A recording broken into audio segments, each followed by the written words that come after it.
州生活知多啲，吃喝玩樂好便利。Hello， 大家好，我係 Future。今日咧就帶我哋觀眾朋友過嚟睇一睇我哋半島體育公園啦。咁依家咧我哋就喺呢邊體育公園裏面啊，咁成個體育公園依家真係做得非常之靚啊！咁呢邊嘅綠化都好啊，同埋嗰邊啊，仲有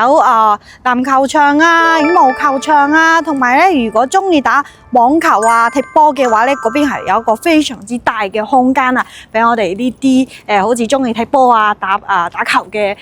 觀眾朋友嚟呢邊去運動健身嘅。咁同埋咧，我哋呢邊係屬於成個惠陽嘅中心位置啊，因為咧喺呢邊生活嘅話咧，如果平時想行公園，基本上大部分呢邊嘅街坊啊，都會嚟到我哋呢邊嘅體育公園呢邊。咁成個體育公園咧，平時如果係假期日啊，禮拜六日或者係我哋嘅國假日咧，呢邊係非常之多好多啲飲檸檬茶啊啲小食嘅檔位都會喺呢邊開。咁今日咧，我哋係星期一。工作日過嚟呢邊影一下。咁平時如果中意行安靜啲，而且咧花園又就係公園咧又非常之大嘅。咁其實我哋惠陽體育公園咧都係非常之十分之推薦俾我哋觀眾朋友嚟呢邊行一行，了解一下。咁旁邊咧就係我哋嘅淡水母親河啊，淡水河啦。咁平時中意釣魚嘅觀眾朋友亦都可以話約埋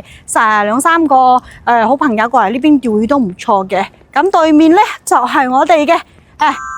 島體育公就係嗰個體育館啦。咁裏面咧平時都會有啲好似啲咩工作單位啊，同埋呢邊學校啊，或者係呢邊企業之間要組織咩比賽啲籃球啊，或者係嗰啲咩好似室內嘅比賽都會喺我哋呢邊嘅半島體育館裏面去就係去參加嘅。咁平時就會好似我哋呢邊本地人或者係中意健身嘅人啊、打球嘅人會去裏面啊，去裏面好似有咩打羽毛球啊，打室內嘅羽毛球都係有嘅。咁如果中意室外嘅話咧，見到未啊？前面就係我哋室外呢一種咧，可以打羽毛球、打足球就係踢波打網球呢邊一個非常之大嘅，好似健身一個位置俾我哋觀眾朋友嚟呢邊。咁成個公園咧，其實啱先我哋行入嚟嗰種嗰度有一間係叫三太子一個寺廟啊。咁我記得好似平時啲屋企比較就係輩分比較長者啊，佢哋咧好似屋企啲小朋友如果唔聽講嘅話咧，就會響呢邊嘅三太子啊拜一拜咧，就叫我哋細佬哥聽話啲咯。都係講笑嘅。咁再加埋咧，如果平時咧想同我哋觀眾想表達咧，就係咧，其實除咗我哋大亞灣有公園之外咧，我哋惠陽呢邊有亞公頂啊，有半島體育公園啦，同埋濱水公園啦，鳳凰山都可以行嘅。但係我哋呢邊係屬於比較放鬆啲一個公園就係唔需要話行好高嘅山咯。但係如果我哋平時得閒嚟呢邊惠陽想行嘅話，你呢邊嘅半島體育公園都值得我哋觀眾朋友過嚟呢邊嚟睇睇嚟體驗一下，嚟感受一下我哋喺呢邊居住嘅話咧，呢邊嘅氛圍係十分之好嘅。咁如果我哋再兜過去嘅話咧，對面就係我哋嘅半島1號都係一個8萬大盤嘅。咁依家見得到咧，呢一排係屬於我哋市政府後面一個社區，係叫做上城世家嘅。咁都係非常之大一個社區。咁喺呢度嘅話，其實咧除咗有公園可以行，呢邊嘅商圈咧都係非常之多嘅選擇。咁好似我哋咧半島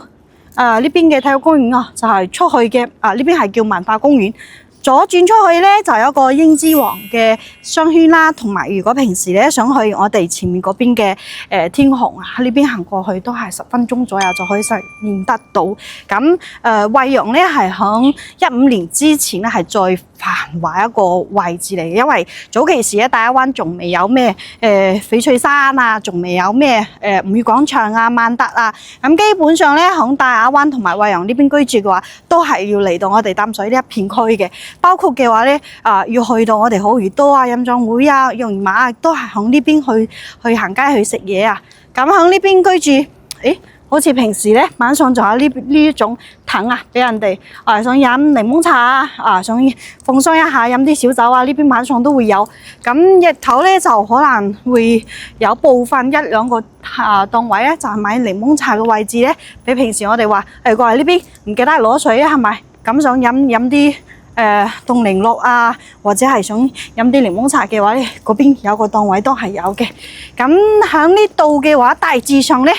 環境係非常之舒服嘅，同埋咧喺呢邊長期居住嘅話，佢呢邊嘅生活嘅成本都係非常之低、非常之平咯。咁就睇觀眾朋友想對於我哋惠陽咧或者大亞灣想了解呢邊嘅生活情況係點嘅話咧，記得要密切留意翻我哋頻道嘅，因為我哋時不時咧都會同觀眾朋友推薦一下我哋呢邊居住嘅一個生活嘅環境係點樣啦，係咪？同埋咧呢邊嘅生活成本又係幾平幾抵喎。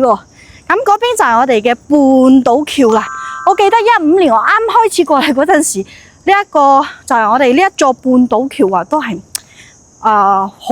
好點話好咧？就未建好之前咧係冇咁靚嘅。如果平時我哋過嚟呢邊行我哋半島文化公園嘅話，可以見翻晚上過嚟。點解嘅？因為晚上嗰邊嘅半島橋嘅燈光真係非常之靚啊，非常之唔錯咯。行下呢度，平時咧想嚟放鬆下想嚟體驗下、感受一下嘅話，真係非常之極力推薦我哋觀眾朋友過嚟呢邊兜兜。或者過嚟呢邊了解都可以嘅。咁如果想了解更多關於我哋惠陽呢邊飲飲食食文化，有咩公園環境又係點樣更多我哋本地嘅呢邊生活嘅一種資訊嘅話咧，歡迎繼續密切留意翻我哋喎。咁今日我哋呢一條咧半島公園嘅介紹片咧，就同我哋觀眾朋友分享到呢度啦。歡迎我哋下期再見啦，拜拜。